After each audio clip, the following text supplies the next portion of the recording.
Bonjour à tous. L'hôpital Pasteur de Dole fait désormais direction commune avec le CHU de Besançon. Décision prise hier par le conseil de surveillance de l'hôpital jurassien. Le but, renforcer les liens avec l'hôpital de Besançon déjà présent au sein des services de l'hôpital de Dole, selon le maire de Dole.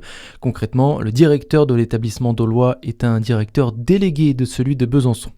6 mois de prison, voilà la peine prononcée par le tribunal de Beaune envers un homme accusé d'un vol de moto en 2022 et de violence en 2018. Déjà 24 mentions à son casier, il souffre d'une dépendance à l'alcool, difficilement curable et réinsérable selon l'experte psychiatre. Les 6 mois s'ajoutent à la peine qu'il encourt déjà jusqu'en février 2027. La chasse à la bécassine des marais interdite dans le Jura. Le tribunal administratif a annulé l'arrêté préfectoral qui l'autorisait sur le territoire jurassien. Le juge évoque un faible effectif d'oiseaux nicheurs, mais pas dans le Doubs où l'arrêté similaire reste valide. Cette situation appelle chacune et chacun à la responsabilité. Le préfet de Saône-et-Loire place tout le département en vigilance sécheresse. Du fait du déficit pluviométrique, combiné à des températures exceptionnellement élevées, les autorités ont constaté une baisse préoccupante du débit des cours d'eau du département. La Côte d'Or aussi est placée en vigilance sécheresse par la préfecture depuis ce matin. Dans l'actualité aussi, il fait encore très chaud. Avec ces températures, il peut être tentant de se baigner dans des points d'eau, que ce soit à la mer, dans des lacs ou dans des rivières. Mais pour éviter tout risque, il faut vérifier au préalable que la baignade soit autorisée, comme le rappelle Françoise Lefayère, directrice communication des Voies navigables de France. On a mis en ligne sur le site internet de Voies navigables de France tout un ensemble de lieux avec une carte où vous pourrez découvrir des sites autorisés par les municipalités.